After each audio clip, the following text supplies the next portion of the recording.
في الأوساط الرياضية والسياسية ما من قضية ترند في الشارع المغربي إلا قضية الناصري رئيس الوداد البيضاوي وعضو في حزب الأصالة والمعاصرة الذي تم اعتقاله أمس الجمعة رفقة رئيس جهة الشرق عبد النبي البيعيوي، وتم اعتقاله على خلفية التحقيقات التي تجريها الفرقة الوطنية بسبب الاتهامات التي أطلقها في حقهما بارون المخدرات إبراهيم مالي، ثم الشكوى التي رفعها ضدهما خصوصا رئيس وداد البيضاوي يتهمه فيها بالاستيلاء على أملاكه وأمواله. الأموال كانت بقيمة 3.3 مليون يورو، يعني 3 مليار و300 مليون سنتيم، ومن العقارات فيلا فخمة في الدار البيضاء، وهذه أصبحت بحوزة رئيس نادي وداد البيضاوي سعيد الناصري. وإليكم صور هذه الفيلا.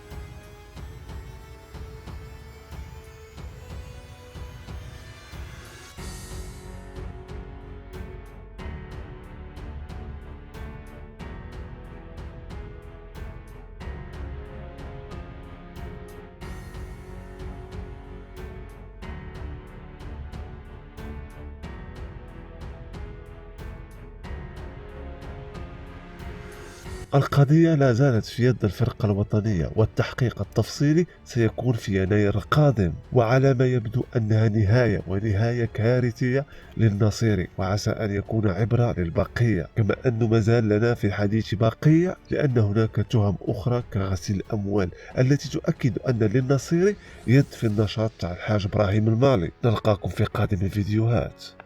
لا تنسوا الاشتراك في القناة ودعمنا باللايك أو الشير وتعليقات. سلام.